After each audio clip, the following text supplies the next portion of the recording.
Hey everyone, it's Kirk McLean here, and you're watching Clay's Canucks Commentary.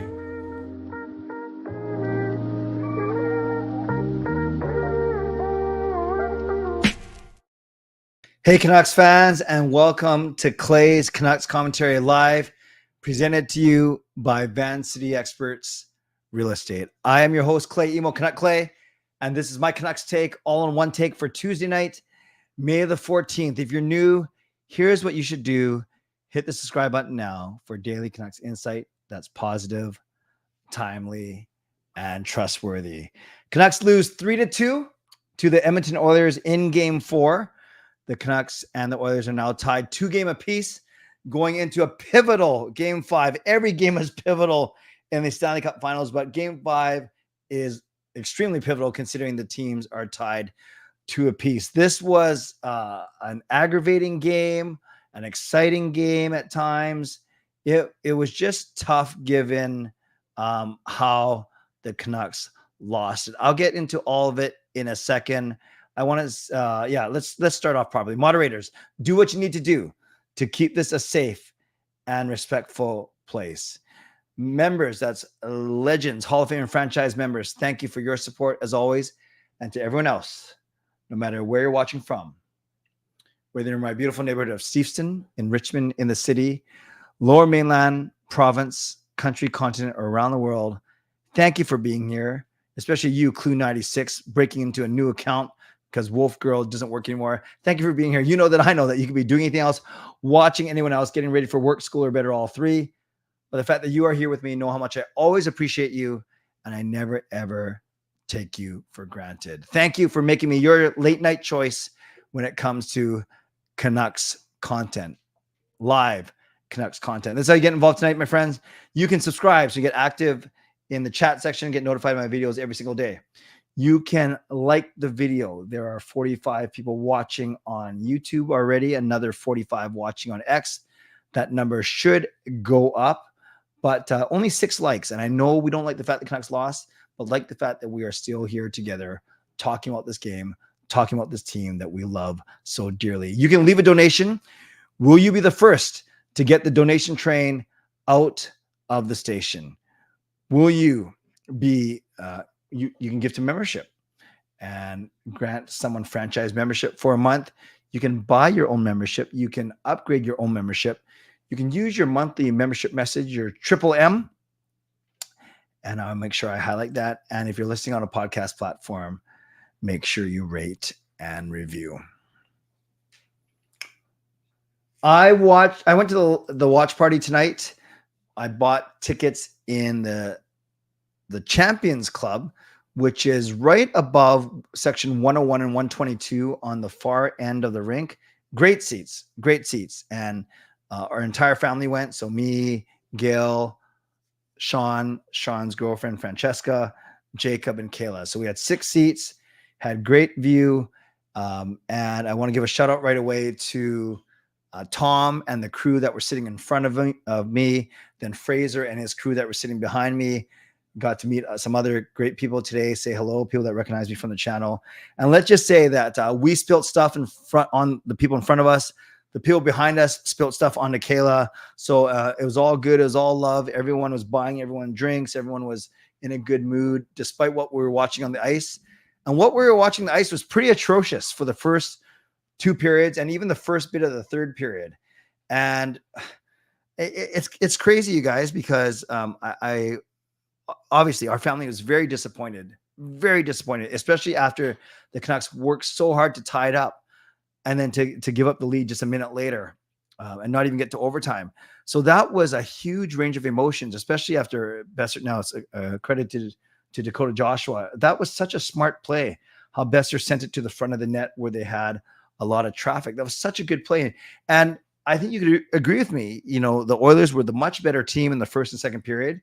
And then the Canucks came on, and you just felt that the Canucks were coming on. And I was so confident that if they got to overtime that they were going to win, because I just think it would be so demoralizing for the Oilers to give up a 2-goal lead in the third period. So Connor Garland scores a beautiful, blind pass from Lindholm, and it goes off of Darnell Nurse, which is even sweeter. Then they still keep pushing. They keep pushing. 2 minutes left. PD wins that huge draw, goes back to Hughes, goes to Besser. Besser puts it in off of Dakota Joshua skate. Awesome. I almost started crying. I was so happy because I was like, man, if we get to overtime, we're going to win this game and we're going to close this thing off on Thursday night at home. And then the Canucks, you got to call a spade a spade. They played a horrible shift with less than a minute to go. Everything that Rick Tocchet preaches about systems, about will, about battle, about winning a board battle. They didn't do any of that. He said there are 4 or 5 mistakes. I don't know if there are that many mistakes. It was the Oilers are a good team, of course. But everything from, I think it was Besser's flip that didn't get out to Miller. I don't know if he blew the zone. He expected Besser's flip to get out. I think Hronek got bodied off the puck by Kane. I think no one picked up Draisaitl behind the net. They left a wide open shooting lane. And even Sheila, I guess it was hard for Sheila to make that save, even though I think the Canucks tried to get out of his way so he could see it. So just not a great play. And for them to lose the lead that they worked so hard to get 62 seconds later and not even get to overtime, it was frustrating. It was frustrating because I truly believe in my heart of hearts that they would have got to Pickard finally. And overtime, I'll put my money every day on the Vancouver Canucks over the Edmonton Oilers, just the way that this whole, not just this series, but the entire playoff run for the Canucks has gone. So that's why I'm so disappointed.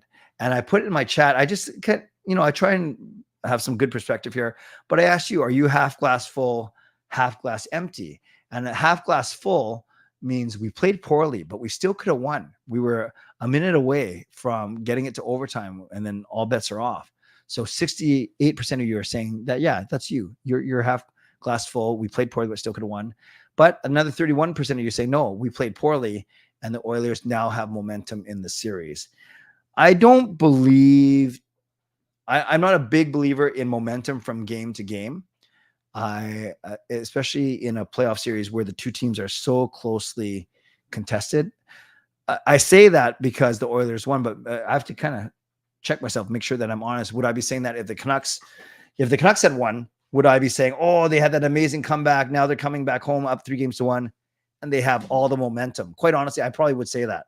So I like to say that I don't believe in momentum, but maybe it's natural as a fan to kind of couch that and use that reason. However, you kind of shape your own narrative. And I think we all do that. We all do that. And that's just the way it goes. Yeah. So I sense a lot of frustration. Hey, Rosie, I saw you as well. Yeah. We have a nice picture now together, which is good. So this is the night where I do have to finish at 11:40. Because I have to get to my prayer hour. Okay, so here's one more story. I'll tell you about the game, and then about my fandom, and then we can talk more about the game. So you guys know I don't believe in jinxes, in superstition, whatever. But after the Canucks tied it up, and there's a minute and a half left to go in the game, I'll tell you guys my actual thinking. My actual thinking was, this is going to go to overtime. I likely won't make it back by 11 to do my show, but I'd still want to do a show. So I'm going to ask the guy who replaces me at 1 a.m. for my prayer hour to come at midnight instead. And I'll do 1 a.m. So that way I could come do a show around midnight and then go to my 1 a.m. And you guys might remember, I did this a couple Tuesdays ago where I actually changed my adoration shift, my prayer hour. And I didn't have to, because I think that was the one where the Canucks lost to Nashville in overtime pretty early in the game. And all these games are a blur now. Regardless, so I basically yelled to my family, hey, should I change my prayer hour? And then I would have contacted the 1 a.m. guy and said, hey, can you go at midnight and I'll go at 1? And just as they're saying, yeah, you should do that, Edmonton scored, and then I made it home in time. So just a little small thing of always thinking about scheduling, always thinking about ways that I can do this show. And I was planning to do the show if it went to overtime, because then I would have bumped my prayer hour. But nonetheless, back to normal. So I have to wrap this up at 11:40. So I'll talk just for about 5 or 10 more minutes about this game, and then I'll turn it over to you to make sure that you have plenty of time. Let's do this real quick. Oh, whose birthday? Was it your birthday? Unrealized Nostalgia? I'm sorry if it was your birthday. But it as much as we want them to win is just a game. So I don't sweat it too much. I hope you had a really, really good birthday. All right, let's do this. I'm going to really quickly highlight right now I want you to describe this game, your feelings in one word only. One word only, no cheating, no hyphenated words, no combining all words into one. I'm not going to highlight it. So how are you feeling? Tell me about this game, how you're feeling in one word only, your emotions, how you're feeling right now. And then I'll talk for about 5 minutes about the game. Then I'll turn it over to all of you. Disappointed,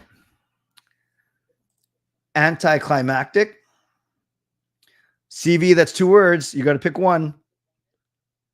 Pain, deflated, optimistic, pissed, enigmatic, frustrating, choked, although we were behind, frustrated, disappointed, down. Don't be too down, Coach Rob. Waste. I like that. Normal. I like that too.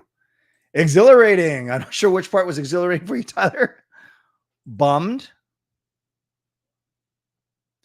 Yeah, Helen, I'm not sure what I was thinking about, but I just remember I had to come home late on a Tuesday night one day. Lazy. There we go. Upset. Underwhelming. I knew someone was going to say supercalifragilisticexpialidocious. F. I don't think facepalm was the word you're thinking about. Facepalm. Another optimistic. Moody. Nervous. Chronic. Another pissed. Down. Tricked. Oh, it's the one that we won. Thank you, Helen. Tired.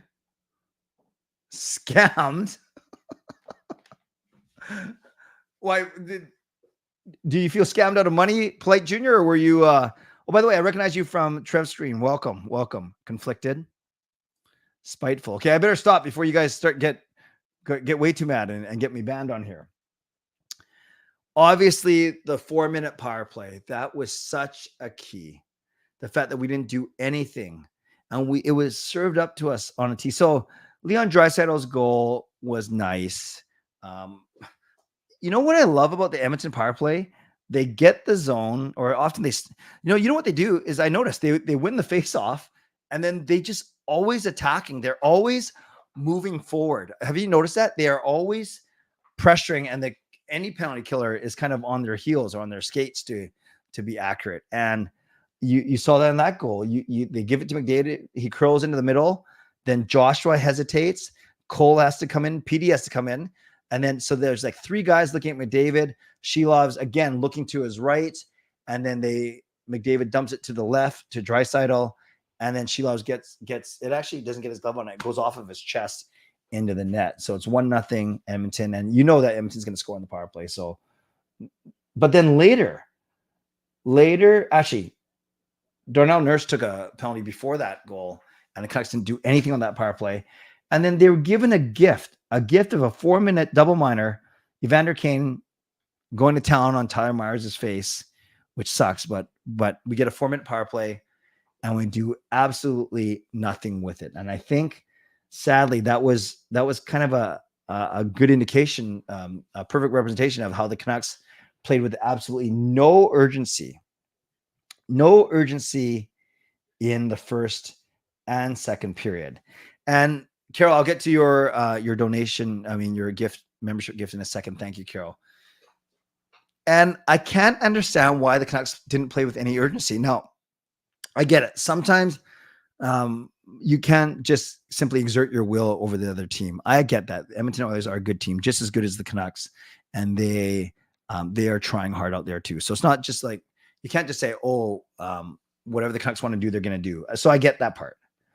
But you have Calvin Pickard, who's not as good as Demko, not as good as Shilov's, in my opinion, in net. And we only got 4 shots in the first period. So we didn't even test them, even on that 4-minute power play where we got 1 shot. And then we get to the end of the second period, and Rick Tocchet seemed fine with Noah Juleson. Noah Juleson, as he's done in the regular season, steps up to make a big play, but then leaves his, in doing so, Oilers are good enough where they attack and it becomes a 2-on-1, and Nugent Hopkins puts a good shot past Shilov. So now it's 2-0. And then finally the Canucks wake up, like I said, with about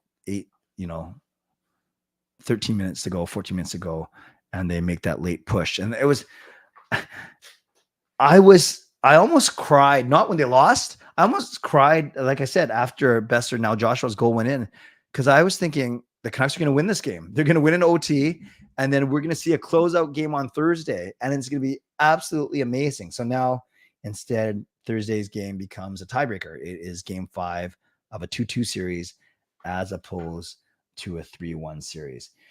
Let's be honest. Edmonton deserved to win this game. They're the much better team overall. And the Canucks were aggressive though. And remember they had 50 hits on Tuesday night. They had another 48 today. So basically another 50 hits. So you got to love the way the Canucks are playing from an aggressive standpoint. And they're doing it and they're not taking many penalties. They only took 2 penalties tonight. You can't take a lot against Edmonton, and Edmonton scored on one of them. And then really quickly, you just kind of Rick Tocchet said that there are 5 or 6 guys that are passengers. There are 5 or 6 guys that I don't even know. He actually said, I don't know if they know it's the playoffs. What a damning comment. And it was funny. We were listening to Rick Tocchet talk on the way home, and he sounded like a disappointed dad. In fact, if I was bald and a Caucasian, I probably talk like the same way. He totally had the disappointed dad tone in his voice. Let me know if you've seen the video, the post game of Rick Tocchet, or you listen on the radio. Tell me if you agree with me that he had the disappointed dad tone in his voice. And I know he's not disappointed with Garland, who was making everything happen tonight. I don't think he was disappointed in Dakota Joshua, who had 9 hits and was a +2, and that goal that went off his skate. Suter had 4 hits, but then you look at Petey, 0s across the board, 2 shots and 3 hits. So he was okay. McCabe is absolutely useless. He had 3 hits, but then -1 and 0s across the board.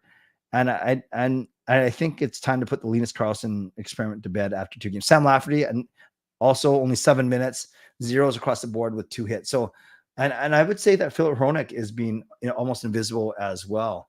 I think Hughes has been okay tonight. So I don't know. Ian Cole, a bunch of 0s as well, but 2 hits, no shots though. So, and I think Cole had a rough night as well. So I'm trying to be as honest as I can. Now it's a best of 3.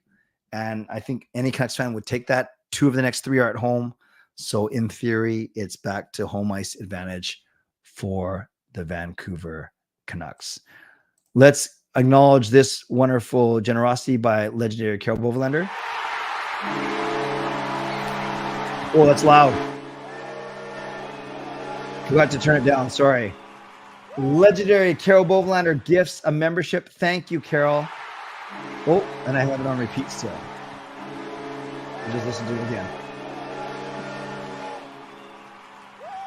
And it goes to Zao. So Zao, welcome back to franchise membership. Thank you, Carol, for your generosity. Let's give Zao some love. A big welcome in the chat.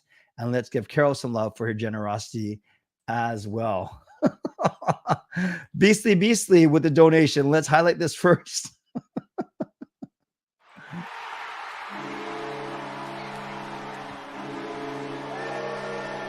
He says, wait, you're not a bald Caucasian? Well, I got half of that equation. Actually, you take the CAU. I'm not going to say it out loud. If you take the CAUC out, then you got bald Asian. But no, I'm not a bald Caucasian, but I got the bald part right. But thank you, BCBC, for the donation. Let's give BCBC some love in the chat. So thank you, Carol, for the membership gift donation, equivalent of $5. And thank you, BCBC, for the donation as well. Okay, let me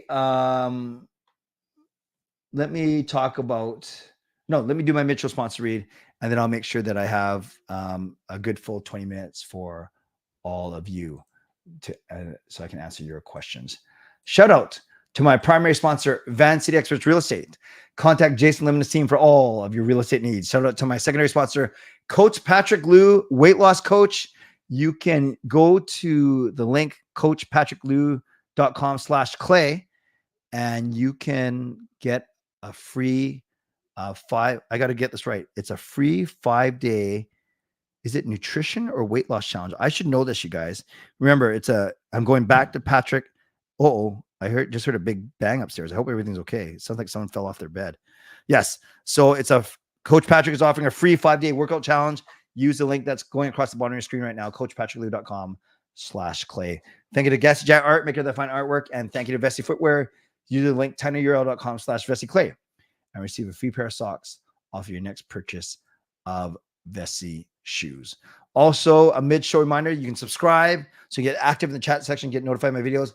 Like the video. There are now 100 of you watching on YouTube. Thank you. Another 160 watching on X. Thank you. Only 20 likes. I know we're disappointed, but like the fact that we are together building community. You can leave a donation like BCBC has done.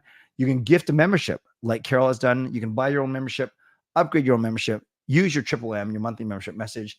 And if you're listening on a podcast platform, make sure you rate and review.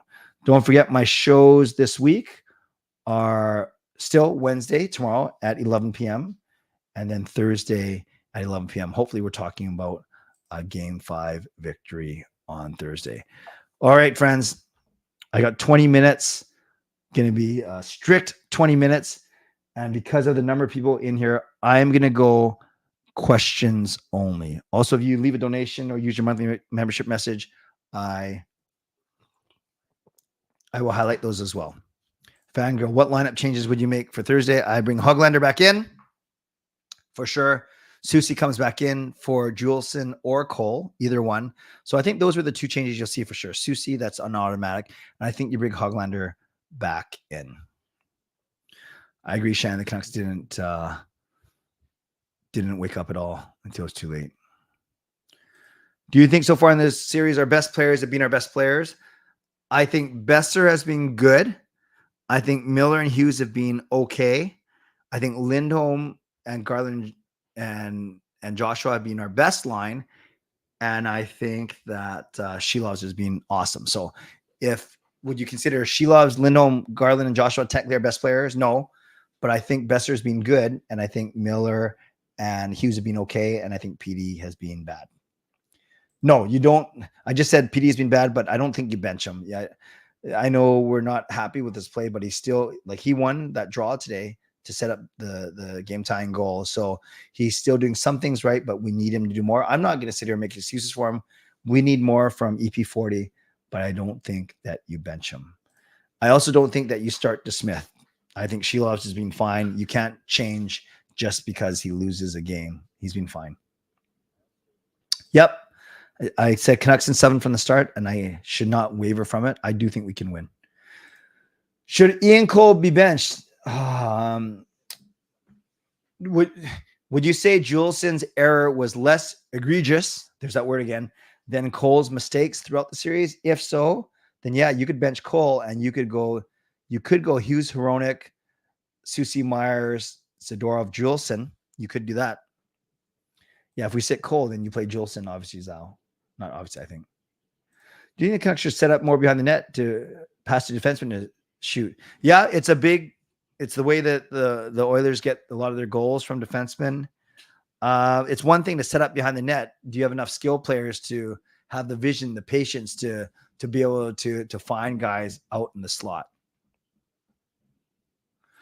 You think Hronek regrets not taking $7 million when players have good playoffs in contract years, their money goes up? Hronek after these playoffs should 100% go down. If he still wants 8, then trade him for Marner. Yeah, I do. The playoffs aren't over yet, so Hronek still has a opportunity to have an impact, but he's not helping his stock right now. That's for sure. Can Suter center his own line? Yeah, high T. You could go Lotto line and then Lindholm, Joshua Garland, and then you could go Suter, Mikheyev, Hoglander as your third line, and then Bluger and whoever you want at the fourth. It's possible. Yeah, Suter has played center before, especially in Chicago in his rookie year. Simon, I don't think much. I know Boston won today. I know Paul Maurice went crazy on the media. Not on the media, in the media. And yeah, I just know that Boston won 2-1. No real thoughts on the series right now, Simon. Don't care about it. I'm interested in the win, but not really interested overall, not following it. Yeah, 5 or 6 passengers don't seem to realize this is the playoffs. Yeah, exactly, Jay. Yeah, that's the frustrating thing, Beasley. Edmonton was the better team. Good point, Gord. She loves racing Evander Kane. That was a big play. That was a big play for sure. Mark says if it's Juleson or Cole, you got to play Cole. He does have the experience. I think if PD keeps playing with bad players, sooner or later the bad plays run out on him. What do you mean run out on him? Meaning is actually going to turn into good plays or it's going to be perpetually bad? I just think that PD needs better line mates. You can't, but he's also got to be able to elevate the play of his line mates as well. Do you think trading Hronek would be great to go to San Jose, get draft picks, which San Jose has? Yeah, it's interesting because Hronek's an RFA, not a UFA. So the nuance is a little bit different because you could just not do anything and then you could still qualify him or go to arbitration for a year. Or at least qualify him. Yeah, I don't know. I know a lot of people like what they see out of Zadorov, but Hronek is still a right shot defenseman. Who do you feel deserves to win so far? I think Edmonton has been the better team, but I make no apologies that the fact the Canucks are 2-2. I do not think we'll see pods. I'm just not sure if Tocchet's convinced he's a difference maker just yet. Not a question, but I'm interested in this. No fan base more delusional than Vancouver. Why, thank you. Oilers sweep with 8 Sun 5 goal. How can they sweep? It's 2-2, but welcome. Not sure Pods dresses at all. Yeah, Shannon, they do have to play more Wake for sure. Yeah, you know, it's interesting.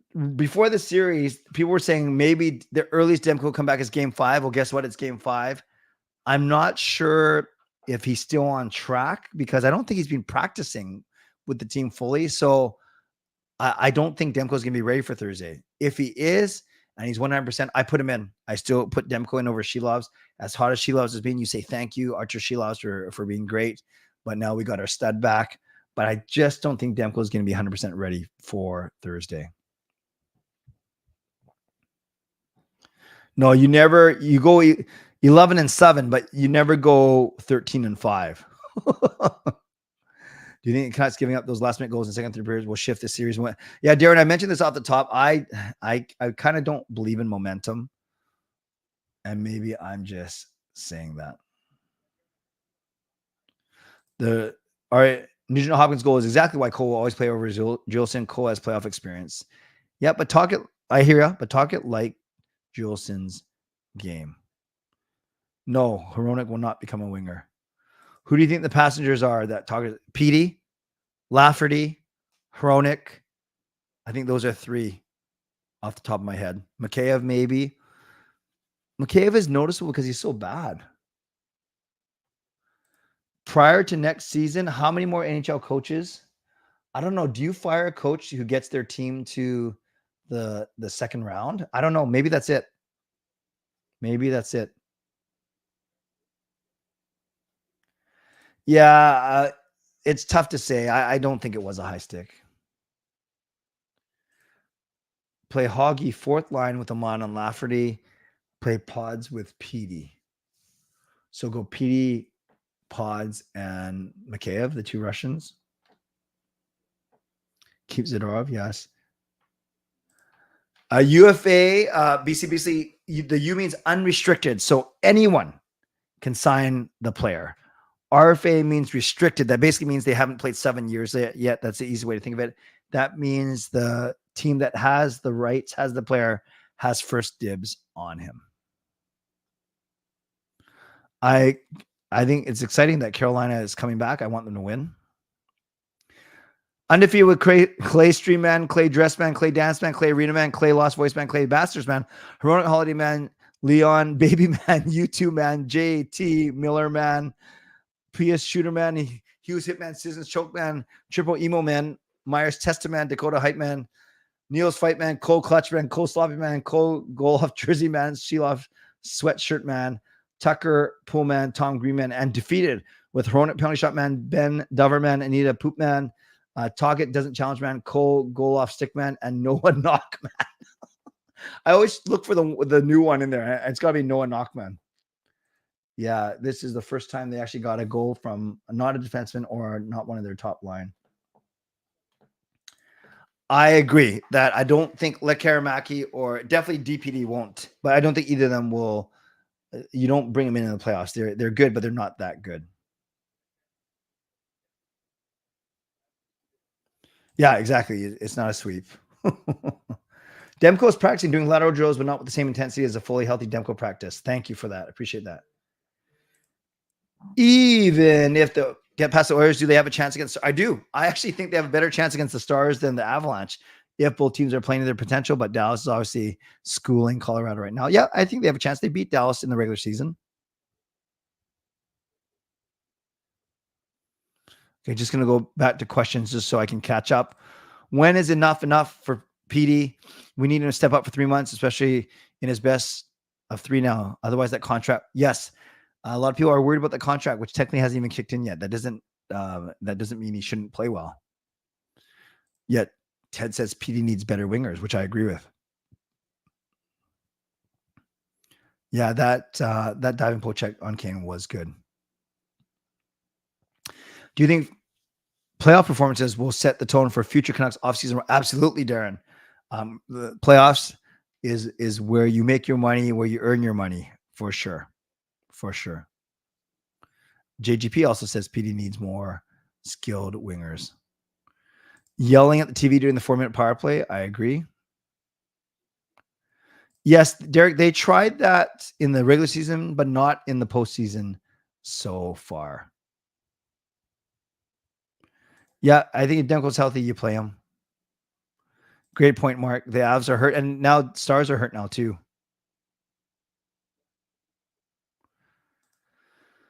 Darren, so I can tell you like PD, and that's fine. The thing that will get PD out of a slump is people supporting him, not people abandoning him and disrespecting him. Although some would say who cares about what we fans have to say? Of course, we should support our players, but we're allowed to talk about them as well. Good point. They wouldn't have tied the game. PD doesn't win the faceoffs. Yeah, that was a good win for sure.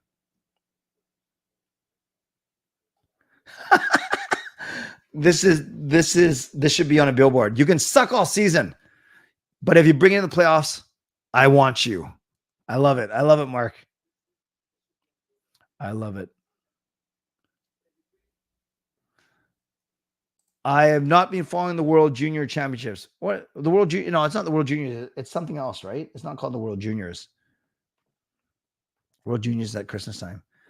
Which Canuck player still under contract for next season would benefit the most from skating in Michigan with the Hughes brothers and their dad? Well, I think a lot of these guys have good off-ice regimens already. I don't know which player would benefit more. That's a very tricky question to answer just because are we talking about chemistry? Are we talking about the ability to keep up? Do you think it's someone from Michigan because it's close by as opposed to someone like flying away from their family to skate with them? So tough question. That's a really interesting question, but not one that I don't really want to answer. Just I could say any player, but I don't know. Like I don't know the nuances there. I think any player would benefit from a good off-season regimen for sure. For sure. Jack Johnson's comments about nutrition seems like the Avs locker room has a disjointed culture, looking down on value issues or challenges. Such, yeah, I haven't heard Jack Johnson's comments. I have to check it out. Maybe Justin, give me the closed notes. I do know other players have stick their neck out for Nichushkin, saying that they support him, but you can't help. You want him to get better for sure, but you also can't help be disappointed if you're his teammate. Nick says, "But am I your buddy? Hey, buddy." Buddy Petey, or are you calling Petey your buddy? Regardless, Buddy Petey is getting paid close to $90 million. Yeah, starting next year. Even my brother was saying how bad he was, and he knows nothing about hockey. That's fair. That's fair. Yeah, I talked about this in before. I don't think Talkit is convinced that the lotto line is the best way to go. I think Edmund, as long as he doesn't call out, he basically called out Petey without calling Petey today, calling him out. I'm fine with him calling him out if that's the way to motivate his players, for sure. I have not watched the Miller and Besser interview yet. I saw it come across my feed, but I have not watched it yet. Lotto Line and Bluger, Joshua Garland. The rest can be any combo. Then where's Lindholm? Would you put in Hogs? Yes. Lekaramaki? No.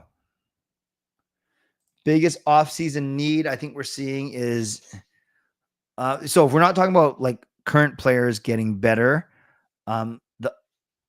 So off-season priority will be, it'll be a fascinating summer with all the UFAs, but the need, I would say, is the off-season need. You're gonna have to revamp your decor because Cole and Myers are UFAs and Zadorov. So the biggest need is going to be rebuild that D, whether it's re-signing guys or or or getting new guys. Because up front, the forwards, there's not the same percentage of guys that we have to replace. Hey Trev, hope you had a good show. Yes. It was nice to meet you guys. Thank you for taking that selfie with my cousins, and you're most welcome. I'm glad I saw you guys during the intermission. I hope the picture turned out good. We were a bunch of good-looking guys, so I'm sure it did. It was funny. The deeper, while I saw us taking that selfie, I think some of your, I don't know, their girlfriends or sisters or friends, they were taking like normal pictures too. So you should have a couple of angles of some really good-looking Canucks hockey fans.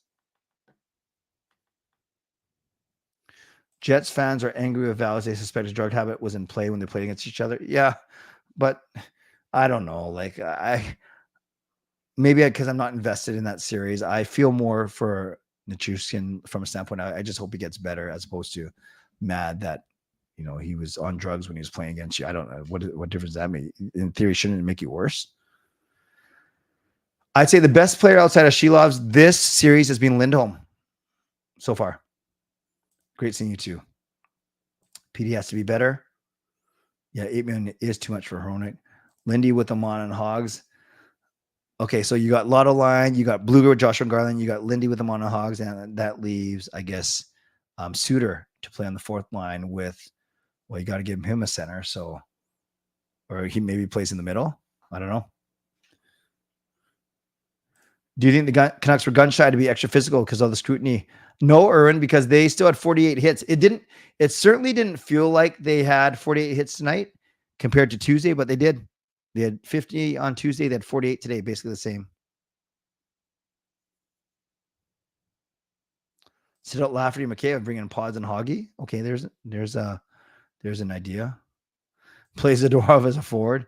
Thank you, Justin. He made his decision. That's all I'll say on that. He made his decisions. 6 months suspension with no pay. Yeah. Yeah, it's tough because this is his third goal, right? So how many chances do you get? So another vote for Pods. So we got Lotto line. We got Lindholm. So we got that. Then you got Mikheyev with Bluger and Lafferty, Oman or Hoglander with Suter and Podkolzin or Carlson. Okay, Victor, I have time for that. I have time for that for sure. Yeah, Derek, I've always said that they weren't going to bring back DeSmith. I've always said that because it's 1.8 million. You know, if Shilov, you sign him for $1 million or a bit instead as a show me contract, like, although he might make a bit more now, I think that's good. You free up a bit of money. And the only thing is I understand that Shilov's next year still has waiver eligibility if you want to go send him down, but why would you need to send him down? I've seen enough. Make him the full-time backup. Yeah, Hronik, I'm surprised. Like he had such a great start to the regular season and he's kind of tailed off. I don't know. I just saw it tonight. I don't think he makes the best decisions with the puck sometimes. If you suck all season, there might not be a playoffs. That's true. I agree. That's exactly, Victor, I agree with you exactly. Based on what you're seeing, is he ready to handle 2025 as a backup? Absolutely. So then you look at bringing a veteran in as a third goalie, plays in Abbotsford, someone who will get through waivers and play with Tolopilo next year. Hey, Simon, thank you for asking. I'm not focused on that at all, to be honest with you. So I don't have any thoughts about it right now. Although it isn't, I guess I'll pay more attention as we get closer to, you know, knockout round or whatever. Yeah, and those 48 points, most of them happen during the start of the season. Oh, it's 11:40. I just noticed. So that means I will need to get going pretty soon, like as in right now. So thank you everyone for being here. I'm despite the loss, I'm glad that I was able to get back and do at least a 40-minute show. You guys, as always, you guys are bringing it. You are very fair in your criticism. You're very optimistic still, which is kind of like the vibe of our community. Yet you're not afraid to call a spade a spade and call out some players for their performance or lack thereof. So we can stew on this for tonight. Now it's a best of 3. And we'll get together tomorrow night at 11 to preview. Maybe we'll learn some stuff from practices or more interviews. And then I love this. Every alternating night, then we're already playing game 5. Well, I'm not playing, you're not playing, but the Canucks are playing game 5 on Thursday. So to everyone I met today, to everyone I spilled stuff on, to everyone who spilled stuff on us, thank you. It was a great night despite the result. Had a great time at the arena with meeting a lot of you out there. So on your way, I want to say moderators, thank you for keeping this safe and respectful place. Members, that's legendary Lucas Gates, legendary Carol Bovenlander, legendary Andrew Chang. Thank you for your support, and thanks to the support of Hall of Fame franchise members as well. And thanks to all of you for watching, liking, subscribing. I always appreciate you. I never take you for granted. Thank you for making me your late night choice when it comes to live Canucks content.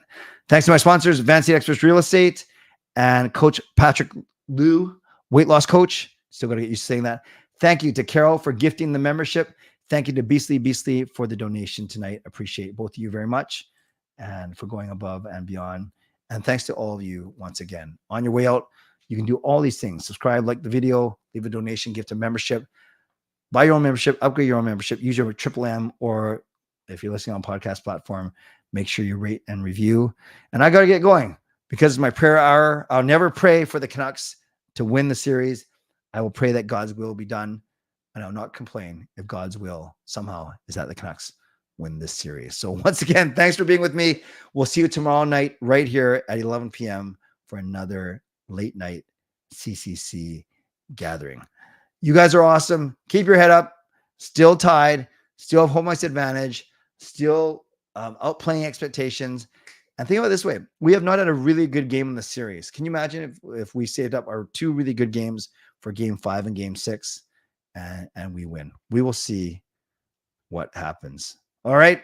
You guys are awesome. I'm awesome. We are all awesome. Once again, stay safe, stay healthy, take care of yourselves, and take care of each other. By the way, earlier today, my lovely wife, Gil, she told me that I have average intelligence. Now, that's just mean. Little math joke for you. God bless, and go Canucks go. Booyah.